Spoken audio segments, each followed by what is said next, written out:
Hello, hi guys! Magandang hapon sa inyong lahat.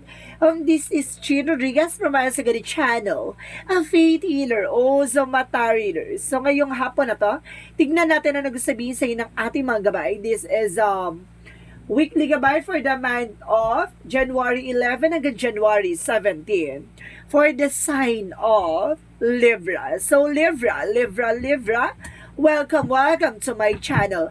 Ano kayang gusto sabihin sa iyo ng ating mga angel spirit para sa ating mga kapatid na Libra ang ating masasagap for today's video? Kano naman kayang energy or kaganapan sa buhay ng mga Libra signs ang ating mahagilap? So guys, this reading is a general reading lamang, hindi lahat makaka-resonate. Kunin lamang po ang makaka-relate sa inyo and comment down below kung kaninong energy ang ating nasagap. And of course, don't forget to like and subscribe my channel and hit the question bell for more videos update. And of course, maraming salamat sa mga walang sawang pagsuporta sa aking channel, lalong-lalo na hindi nag-skip ng ads. Naway pagpalain kayo ng Diyos at may kapal, siksik-liglig na gumapaw ang biyayang manumbalik sa inyo. And of course, kumapit ka na dahil nandito na ang iyong Maestro Ganda Teresa. May mga ganun no? So, umpisahan na natin guys. So guys, good vibes lang tayo ha para at least mas mahatak natin ng energy, no? There's a good and bad energy dito. It's a good there's a positive energy and a negative energy. So kung ano lang po yung makaka-resonate sa inyo, yun lang man po ang kunin. And of course, kung alam yung nega, bigyan lang siya ng inspiration. Na nagbibigay siya ng inspiration and of course advices sa inyo na or something babala na something may mga bagay na kailangan yung baguhin or kailangan yung ayusin or kailangan yung tandaan. Diba? So, let's see. Additional messages. Give me information for the sign of Libra for the month of January 11 hanggang January 17 for a weekly gabay. Angel Spirit Guide, please give me information.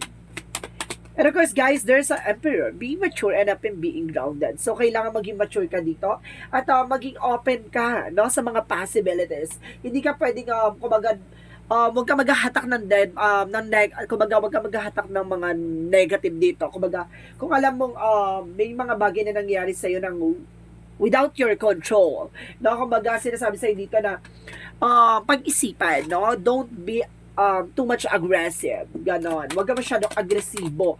And the Page of Pentacles represent new ideas and new plans and new investment. And there's an investment rather, yeah. Ano kasi sinasabi dito, kailangan mong kumbaga punan or something, punuin yung mga bagay-bagay na alam mo, kumbaga nagkukulang sa'yo or something na kailangan, kumbaga alamin mo yung mga bagay na alam mo magkakaroon ng growth and expansion sa'yo, even yung knowledge mo, no? Kumbaga palawakin mo ang kaisipan, mapalawakin mo ang kaalaman mo sa lahat ng bagay, diba? Kumbaga handa ka dapat matutunan yung mga bagay-bagay dito. Something discover, no? And because there is an Ace of Wands, so there's a new beginning coming in for you. May bagong simula dito. And because magdadala to sa'yo guys, there's a spark ako nasa-sense dito. And because sa spark na yan, dyan ang gagaling yung power. And because there's information na parang, diba, kung magagagapang yan, of course, parang mabumuhay, no? Bubuhay na yung parang katawan lupa or something. Kung magbibigay sigla sa iyong pagkatao. And of course, there's a Nine of Cups. So, there's a wish fulfillment. So, unti-unti na matutupad yung mga pangarap mo dito. Parang, hindi mo akalain, hindi mo abot akalain or sukat akalain na makukuha mo tong bagay na to without unexpecting anything, no? Hindi mo siya in-expect or something, wala kang idea, something like that, na parang, di ba? Kumbaga, pinagkaloob sa'yo ng langit kasi you deserve it. And of course, there's Ten of Swords, mag-ingat ka lang, there's a backstabbing, betrayal, no? Kumbaga, sabotage. Mag-ingat ka kasi may mga tao dito sa paligid mo na, di ba, na pinipilit kang pabagsakin or either, pinipilit ka talagang, kumbaga, mapunta sa down system or sa down part. And of course, there is a justice. Don't you worry, there is a karma, no? Sa lahat mga taong gumawa sa'yo na hindi maganda, there is a bounce back. The rebound, no? Kumbaga, babalik sa kanila yung mga bagay na ginawa nila, diba? And of course, sinasabi sa'yo dito na kumbaga yung mga bagay na yan, magdadala rin sa'yo ng balance, no? Kaunawaan at kaalaman. And because there's a strength card, so kailangan mong maging matapang, maging malakas dito, no? Sa hamon ng buhay. Kumbaga sinasabi sa'yo dito, kumbaga walang pinagkaiba yan sa binhi na tinanim mo, no? And of course, yung ugat na yan magsisilbing experience mo. Tapos bubunga niya hanggang sa maging puno ka, no? Kumbaga yun yung puno na yon na mamumunga siya na marami na, ayun yung hinarvest mo, ayun yung mga bagay na pinagtrabaho or sinacrifice mo. And the strength card represent a confidence and of course a brave. No, doon ka magiging malakas at doon ka magiging matapang sa lahat ng mga nangyari sa'yo. So let's see what is the page of Pentacles. So there's a Hangman. So ayun yung sinasabi ko kanina na kailangan mong baguhin yung perspective mo, yung mindset mo, kasi yan yung nagbibigay sa'yo ng delays or something cancellation. So ibig sabihin nito, mag-invest ka hindi lang sa finances kundi sa knowledge mo, kasi yan ang hindi mawawala sa'yo, no? Ang titulo ng utak mo. And because there is an Ace of Wands by the Five of Swords, kumbaga, sinasabi sa'yo dito, there's a self-sabotage. So, some of you guys, no, kumbaga, you have an idea or something, you have a, kumbaga, smart ideas, no? Yung mga bagay-bagay na iniisip mo na, kumbaga, something, uniqueness, no? Kumbaga, kakaiba yon. Kumbaga, tapos in-offer mo sa iba, kumbaga, chinismis mo sa iba, o kinuwento mo sa iba, ang tendency siya yung nakinabang na idea mo. So, ibig sabihin, beware, kasi magkakaroon ng self-sabotage dito, ng tendency, baka, diba, manghinayang ka. So, let's see what is that Nine of Cups.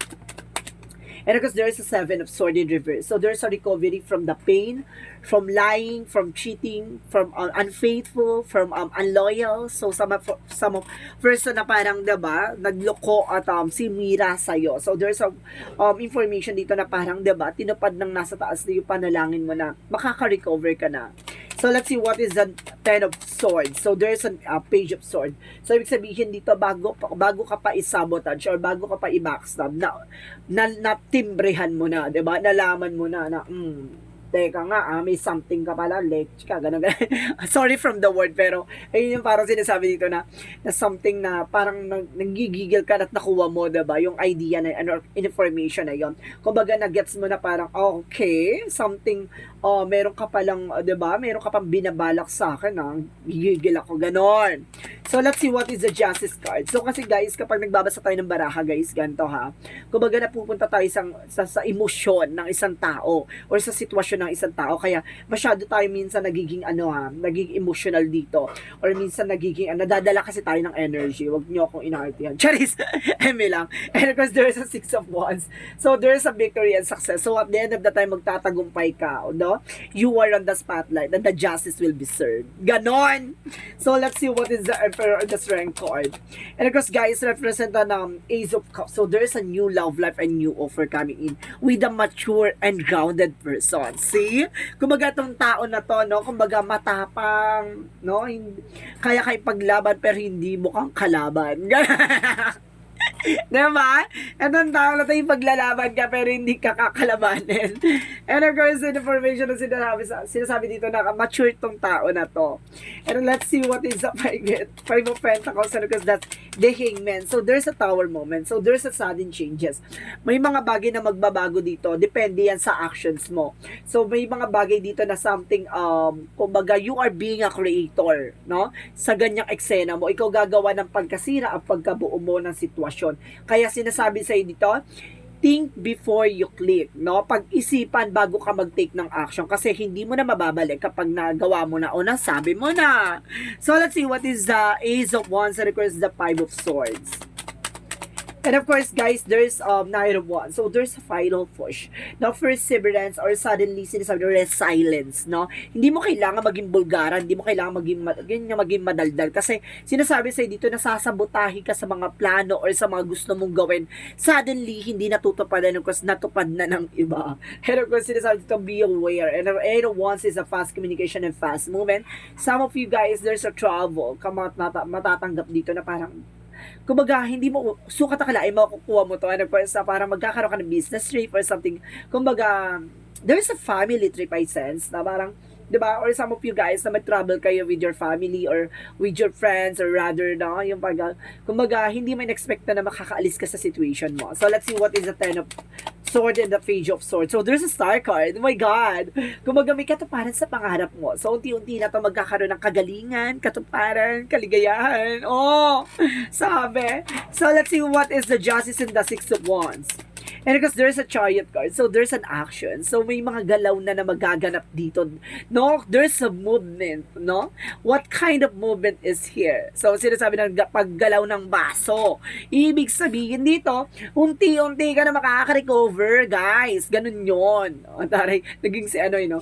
Kumaga makaka-recover ka na sa mga bagay-bagay na nangyayari sa iyo at unti-unti ka na talagang aangat at makakabangon. So let's see what is the outcome.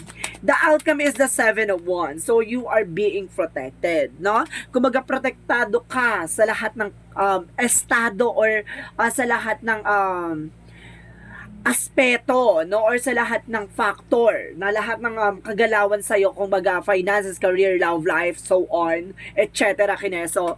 Kumbaga si protektado ka dito, and of course there's an Eight of Pentacles. Kumbaga mag-focus ka sa trabaho or negosyo mo, no? The more that dedicated ka sa ginagawa mo, the more na magsasuccess ka. So let's see what is additional messages for career.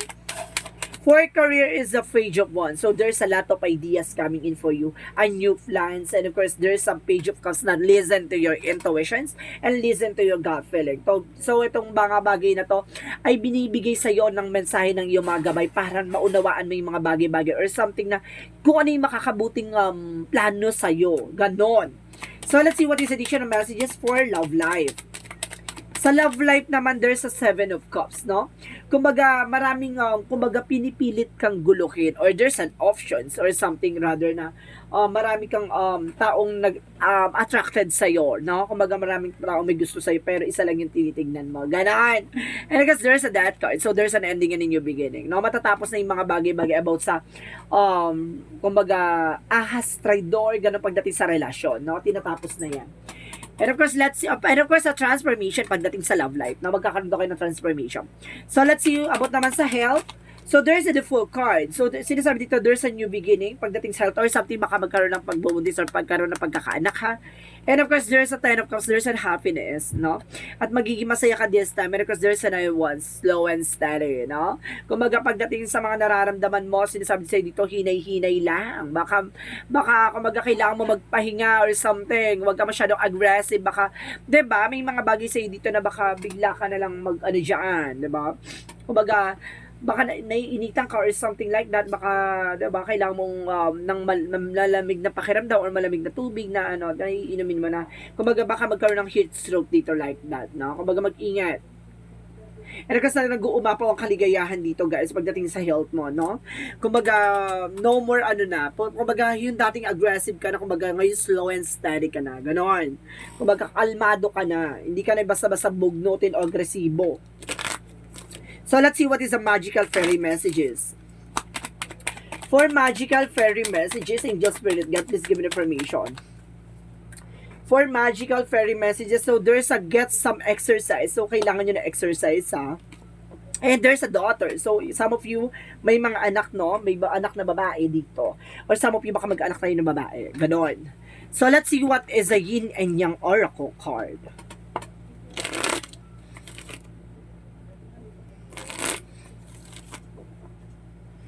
What is a yin and yang oracle card?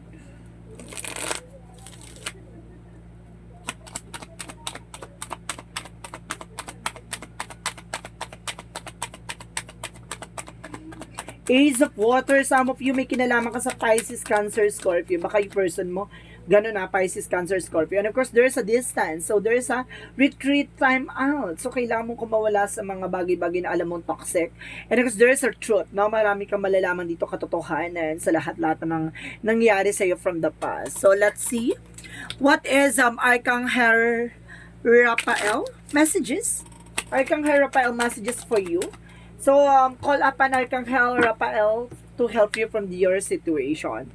No? Sinasabi sa'yo dito, humingi ka ng gabay kay ating Arcangel Raphael para makaalis ka sa situation, either para matulungan ka o anumang problema yung pinagdadaanan mo. Additional messages for Arcangel Raphael. And kasi sinasabi din dito guys, there's a massage. So kailangan nyo talaga ng massage sa some of you Libra. So there's an exercise kanina. So ngayon massage. So kailangan nyo magpapawis, no? So let's see what is the chakra messages. And there's a vanity, no? Ibig sabihin, iwasan nyo yung mga walang kabuluhang bagay. So, may mga bagay dito na parang kailangan yung iwasan na alam nyo hindi makakatulong at hindi magsiserve sa inyo. And of course, there is a gossip na maraming chismosa sa paligid mo. Pinagchichismisan ka dito. And there's a confusion. Marami ditong manggugulo at maraming mga, 'di ba? Kumaga maraming ano sa paligid mo. No? It's either ng Google or kumbaga bully or something kumbaga nang bubuyo. Ganon. So, let's see what is Archangel Michael. Archangel Michael, forgive yourself, you done nothing wrong. Patawarin mo yung sarili mo, wala kang ginawang mali, no? Wala kang ginawang masama. And of course, God is in charge. So, ibig sabihin dito, si God daw ay nasa eksena ngayon, ginagabayan ka. Kaya pala, there's a justice, no? Kumbaga, nandito pala si God. So, nasa side mo, no? So, ginagabayan ka. You need to take an action. So, the chariot is here. So, kung gusto mo magtagumpay, mag-take ka ng action, protectionan mo yung grounds mo, even your territory, even your loved ones, no? So, ganon. Kung gusto mo maging masagana at nandito na si God, binibigyan ka ng signs or synchronicity, kaso hindi ka nagtitake ng action. So, let's see what is our Romance Angels. Romance Angels represent a worth waiting for. So, mas maganda yung nag-aantay ka. Hindi dapat pinipilit yung isang bagay na hindi pa. 'Di ba? Pag hindi pa napapanahon, just wait. Wait mo yung kumbaga yung plan ni God or either yung sign ni God na kung talagang para sa iyo 'yon.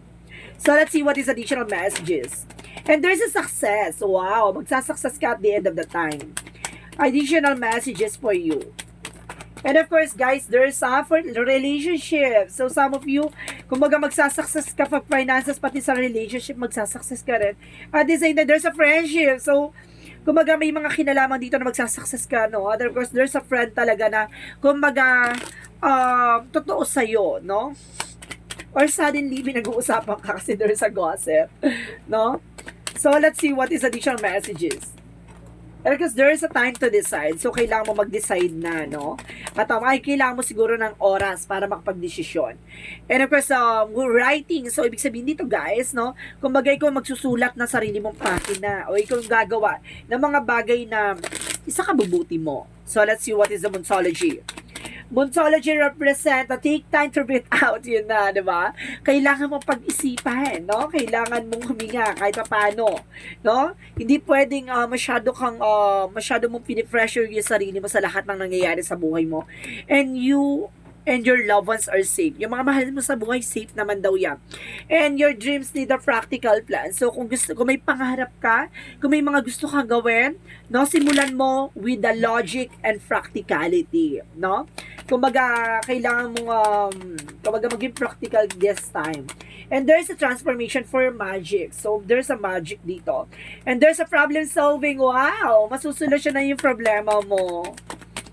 At the same time, there's a go for it. May mga bagay na kailangan mong ilaban.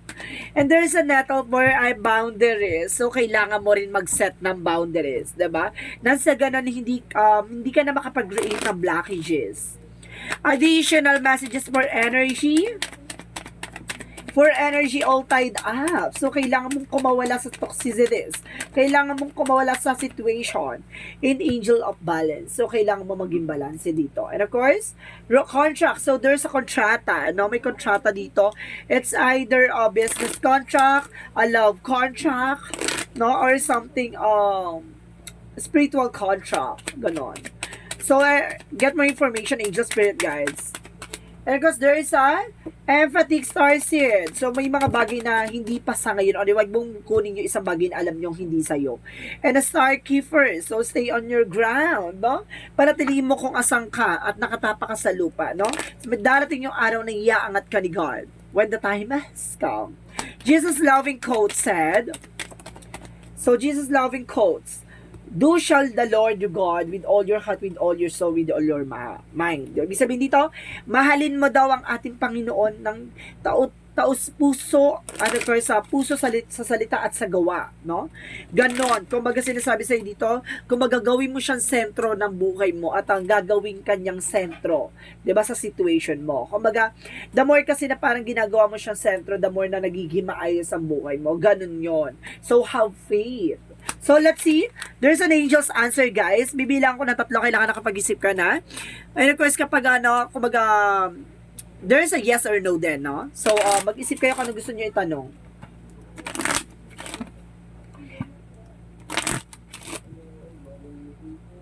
Angel's answer. Let's see. 1, 2, 3. Angel's answer. Give me an answer for their question.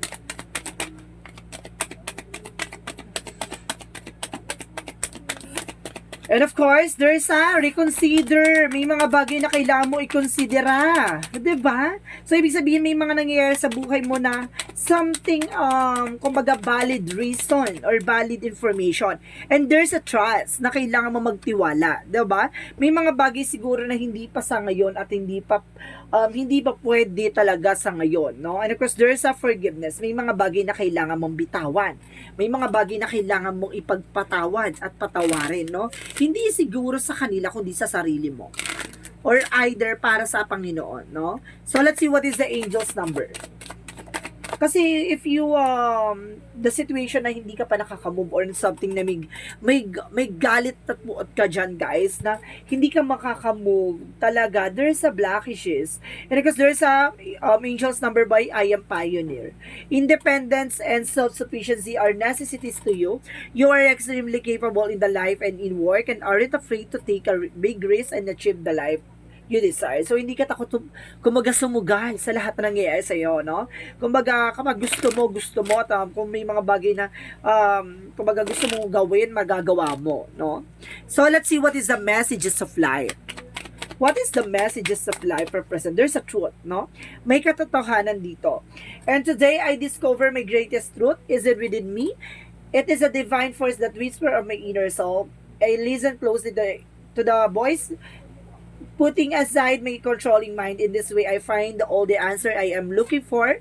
I am now in a harmony with myself and I am welcome the love of God, which is the truth that will guide me towards the fullest, most shining radiance. Ibig sabihin dito, nalalaman, kumbaga naunawaan mo na totoo yung sinasabi ni God sa'yo na,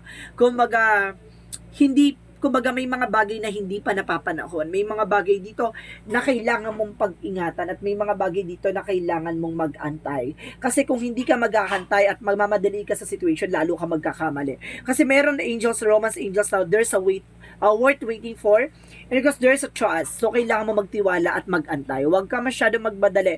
So, ibig sabihin dito, basta magtuloy-tuloy ka sa ginagawa mo, magtiwala ka, ibibigay at pagkakalob sa'yo kung para sa'yo. So, this is a weekly gabay for the month of January 11 hanggang January 17 for the sign of Libra. So, Libra, maraming salamat for your wonderful reading. So, once again, this is Chin Rodriguez from Asagari Channel, a faith healer, also a tarot reader. And of course, maraming salamat guys sa mga walang sawang pagsuporta sa aking channel, lalo na hindi nag-skip ng ads. Naway pagpalain po kayo ng Diyos at may kapalsiksik digdig na guma po ang biyay manubalik sa. And of course, maraming salamat po and see you in the next video. Bye-bye and babush!